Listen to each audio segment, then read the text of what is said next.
Semaine dernière, je suis à Paris avec mon pote Thibaut, qui est à l'agence Creators, et il vlog plus ou moins toute sa vie. Alors, je suis pas aussi blanc, hein, c'est la caméra, je sais pas pourquoi ça fait blanc comme ça, mais je suis moins blanc en vrai. Et je lui dis, mais mec, qui regarde tes vlogs? Les gens s'en foutent. Il me fait, ouais, c'est vrai. Mais au moins, ça me fait des souvenirs. Je fais, ah ouais, pas con. Bah voilà, chose comme ça. Donc ça me fait chier que j'avais une Osmo Pocket bien avant lui et qu'au final j'ai jamais vlogué et je m'en suis rarement servi. Donc je me dis bah au pire soit ça intéresse des gens et vous regardez, au pire ça intéresse personne et ça me fait des souvenirs. Donc lui il faut savoir que Thibaut à la base il est filmmaker, donc il est une agence vidéo pareil mais il fait beaucoup plus de tournage que moi. Donc moi je me disais aussi bon moi ma vie elle est moins intéressante à voir.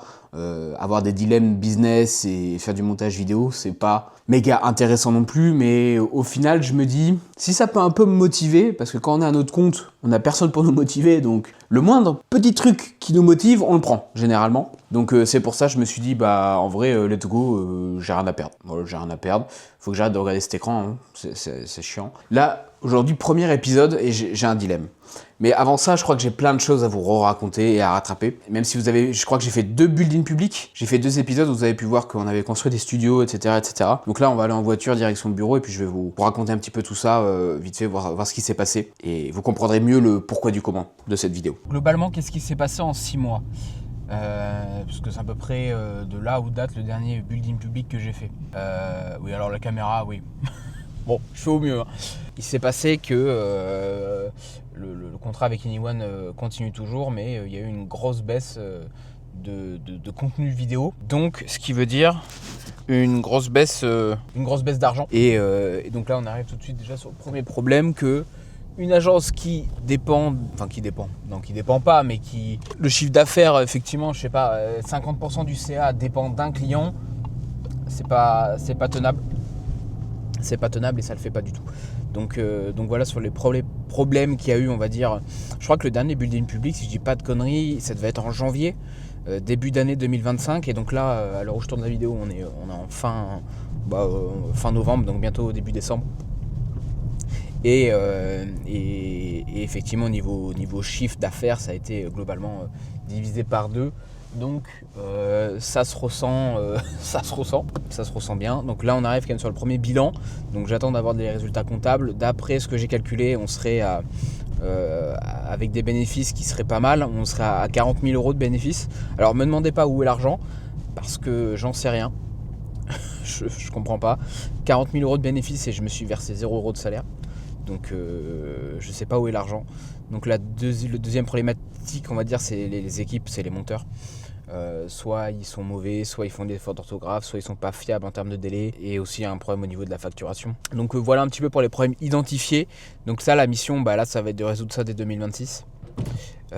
Donc voilà, après c'est vrai que il s'est pas passé grand chose, donc j'ai pas grand chose d'autre à raconter. Il y a eu d'autres clients qui sont rentrés à droite à gauche, donc ça c'est cool, c'est très très cool, mais en effet pas de quoi faire un chiffre d'affaires de fou. On va dire qu'on avait très bien commencé l'année, on va dire de janvier à mars, on était entre 25 et 15 000 euros de chiffre d'affaires, donc ce qui était très confortable. Et après on est passé à un peu en dessous de 10 000 euros de chiffre d'affaires, quoi. Donc ce qui est un petit peu compliqué. Donc là le défi en 2026, ça va vraiment la partie démarchage, prospection. Donc après cette partie là aussi elle englobe plein de choses, hein. Elle englobe la création de contenu qui rapporte du client aussi.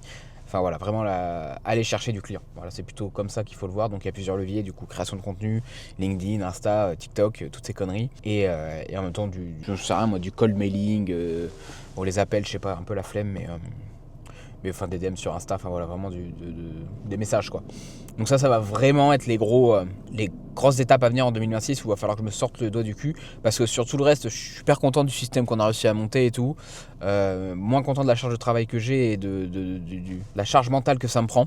Ça aussi c'est un autre truc qu'il va falloir que j'améliore en 2026. Mais ouais, là surtout le principal truc à faire en 2026, c'est le client. Voilà, il me faut du inbound, il faut que ça rentre. Il y a d'autres projets en tête, mais ça j'en parlerai peut-être plus tard.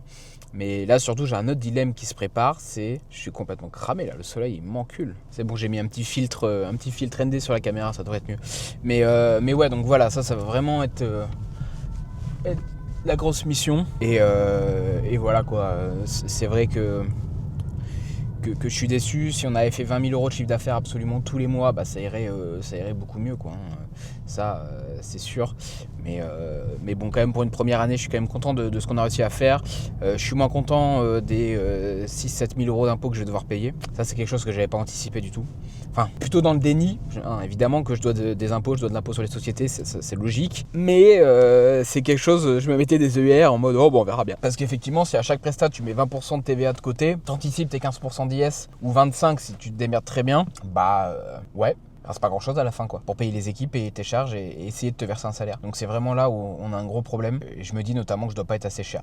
Mais le problème, c'est que c'est déjà assez difficile de close, j'ai l'impression. Enfin, on m'a jamais trop négocié les tarifs, hein, mais je sens que je suis un peu à la limite, quoi, et que je pourrais pas aller trop plus haut.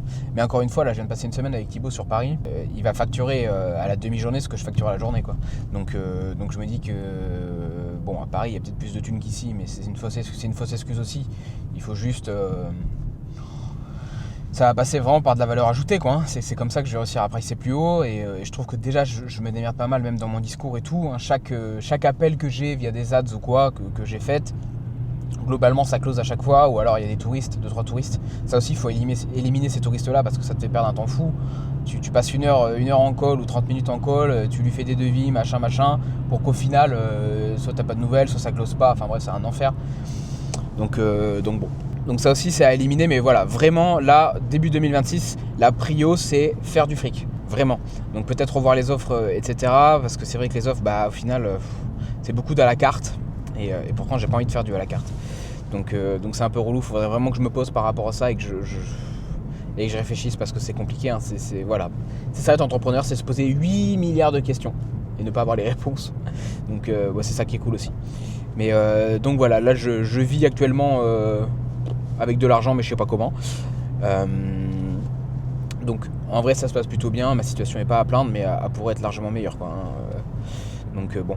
Aussi du coup j'ai déménagé, hein, j'ai pris d'autres bureaux ailleurs. J'ai pris d'autres bureaux ailleurs sur Bordeaux-Lac dans la même zone.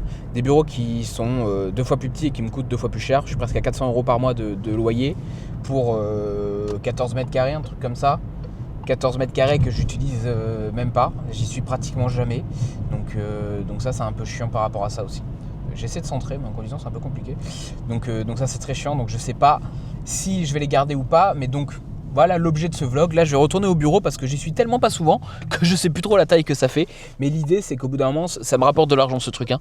Donc je vais tout simplement essayer de voir si on peut faire un studio de podcast là-dedans. Bah vas-y, passe-moi devant, toi, hein. Fils de pute, ben. Et voilà, quoi. Voir si ça peut tenir et si je pourrais rentabiliser un peu ce bureau, quoi. Parce que c'est vrai que bon, je travaille dedans et j'ai la clim. La clim, c'est le seul avantage que j'ai durant l'été, quoi. Ça m'évite d'avoir 30 degrés et demi chez moi et de mourir. Donc c'est très bien d'avoir la clim, mais bon, 400 € par mois pour avoir la clim, autant que je l'installe chez moi directement, hein. Ça ira plus vite. Donc voilà, effectivement par rapport à ça, un peu chiant et donc voilà, là je suis en train de me tâter. Est-ce que vraiment je fais un beau studio de tournage, un seul décor, parce que du coup 14 mètres carrés c'est assez petit et c'est ce qu'on va aller voir dans ce vlog. Je vais aller vous montrer un peu la tête du bureau qui pour le moment m'a servi surtout de stockage pour déménager là, de l'ancien bureau que j'avais au nouveau, mais en fait je suis partagé entre c'est trop petit et en même temps ça va le faire. Donc voilà, on va voir ça. Moi je pense que ça va le faire, mais en même temps j'ai des doutes. Donc vous allez venir avec moi pour voir ça. Je suis preneur aussi dans les commentaires si vous me dites franchement tu pourrais faire un beau studio de décor, un beau truc pour des podcasts, 1 à 2 personnes max, attention je pourrais pas en mettre plus.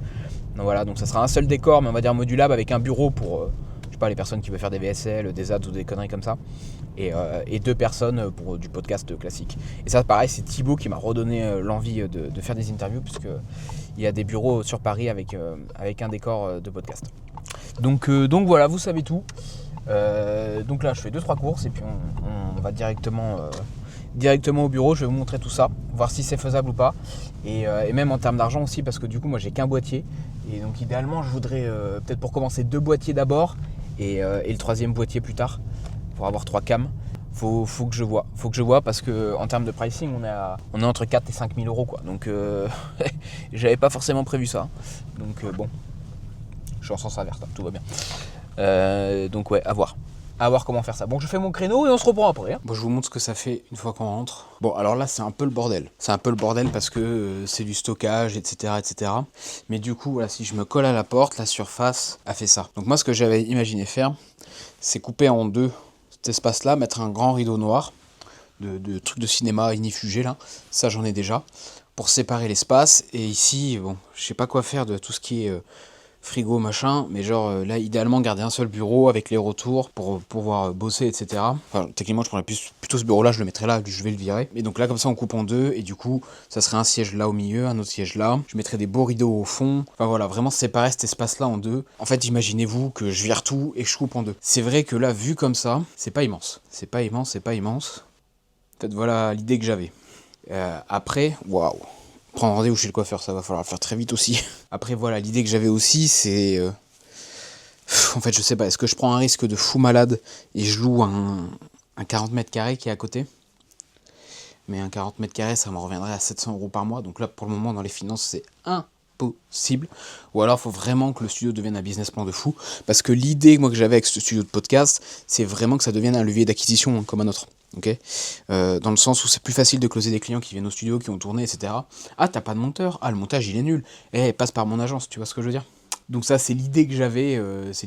Donc je sais pas, je suis mitigé. Là, quand je reviens ici et que je vois l'espace, si en vrai ça peut le faire, il n'y a pas besoin de plus. Je pense qu'il n'y a pas besoin de plus si on regarde bien. Là, vraiment, je coupe en deux, je mets un fauteuil là, une table, et puis c'est fait quoi, il n'y a pas besoin de plus. Light. Du coup, voilà, je suis mitigé, c'est limite, c'est pas immense, mais en même temps c'est pas trop petit, je sais pas. Après l'idée c'est que ce soit vraiment un studio, un seul décor, assez cocooning, et voilà, ce qui serait au top en plus c'est que derrière ça j'arrive à vendre des abonnements, j'en sais rien, illimité machin. Et voilà, donc après, si on parle argent, moi j'ai pricé qu'il me faudrait 3000 € de caméra. Idéalement, je voudrais mettre du parquet au sol sur la partie podcast pour vraiment cacher ce truc bien moche et de faire un décor vraiment stylé. Changer les fauteuils ou alors je commencerai avec ceux-là, j'en sais rien.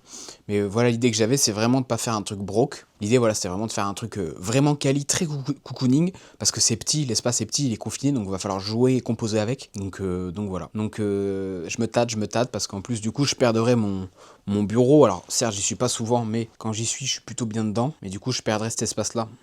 Parce que je m'y sens plutôt bien pour bosser, honnêtement, je suis très bien. Mais l'idéal, c'est que si j'arrive à faire passer ce truc-là ici, ça pourrait être vraiment stylé. Mais bon, faut pas trop que ça empiète non plus sur l'espace tournage. Donc bon, après, est-ce que le frigo, je me démerderais pas à le foutre là, à le foutre de l'autre côté derrière la porte, mais ça m'empêcherait d'ouvrir la porte du coup. Je sais pas trop là. Honnêtement, je sais pas trop, je me tâte un peu par rapport à ça. Je suis preneur de vos commentaires. Vous avez un peu la vision du truc, mais vraiment le studio serait très très beau. Hein. Et donc peut-être qu'on commencera d'abord par 2 caméras, puis peut-être après 3. Je sais pas trop, ça va dépendre encore une fois des finances. Donc voilà, vous savez à peu près tout. Mine de rien, le lieu est pas mal desservi. On a le tram C. Bordeaux-Lac, qui est vraiment l'arrêt d'Auchan là, qui est vraiment à côté. Il y a 20 milliards de bus aussi qui desservent directement depuis le centre, et surtout un parking gratuit qui est immense, donc les gens peuvent venir aussi en voiture. Donc voilà l'idée que j'avais. Peut-être avoir aussi, je sais pas si ça pourrait être intéressant, mais peut-être vraiment faire une offre aussi autonome, genre un peu comme un Airbnb, les gens ils viennent tourner, ou par exemple il y aura tout le système avec les ATEM mini, les caméras, etc. Et moi je suis pas là, ils se démerdent, voilà, comme une location de voiture, comme une location d'Airbnb. Donc à voir si ça pourrait marcher, à voir si le gars il est tout seul, est-ce qu'il va pouvoir s'auto-cadrer, enfin voilà. Bon après c'est l'offre, hein. Soit tu me prends moi avec et c'est plus cher, ou soit tu payes moins cher mais t'es tout seul. À voir si ça vaut le coup. Je pense que ça peut être une offre assez sympa et je serais peut-être le premier à faire ça sur Bordeaux. Mais est-ce que si ça n'a pas été fait, c'est parce que c'est nul, ou parce que les gens y ont pas pensé? Voilà, donc là il faut voir, il faut faire une étude de marché. Et c'est fini pour ce premier épisode du Building Public numéro 3, je crois. Donc sous format vlog maintenant, parce que ça me demande aussi moins de temps à bosser, et c'est peut-être plus percutant en termes de valeur, où il y a moins de montage, et je vous raconte ma vie. Allez, c'est la fin de ce premier épisode. Ciao.